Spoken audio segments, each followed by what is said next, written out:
So 1 Samuel 15, verse 1.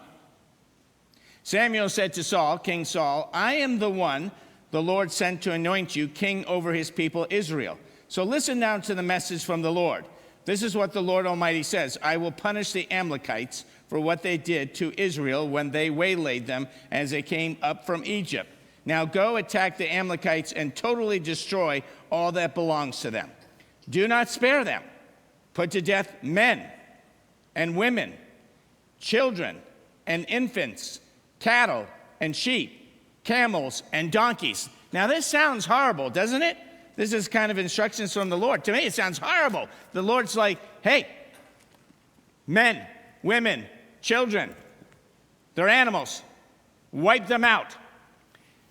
You need to understand a little bit of history of the Amalekites that have been terrorizing the Israelites for over 400 years.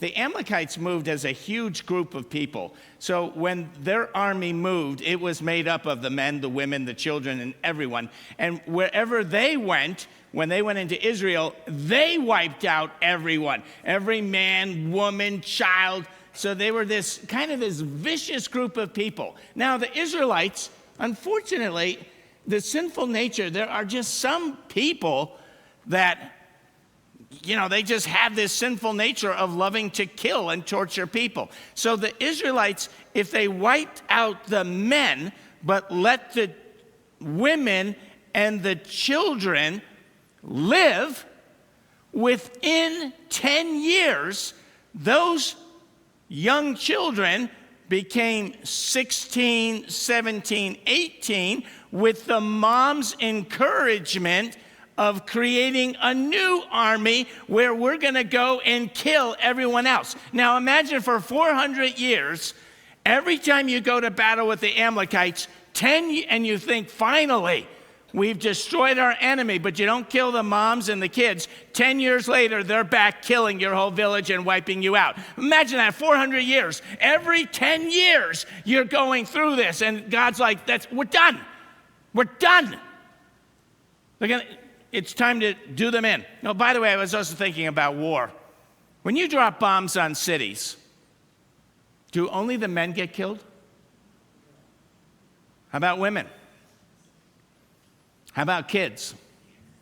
How about Fido, the dog pet? Okay? War is horrible. War.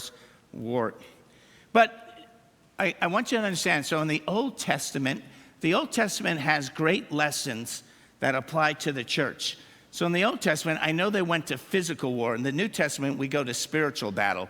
And we are winning people to Jesus. We are bringing them out of death into life. And so we are trying to reach all men for Jesus Christ. We are trying to reach all women for Jesus Christ. We are trying to reach teenagers for Jesus Christ. We are trying to reach infants for Jesus Christ. And we're even trying to reach your pets. We're hoping that you have such a Christian home that even your dog says grace with you when you pray over the meal. Okay?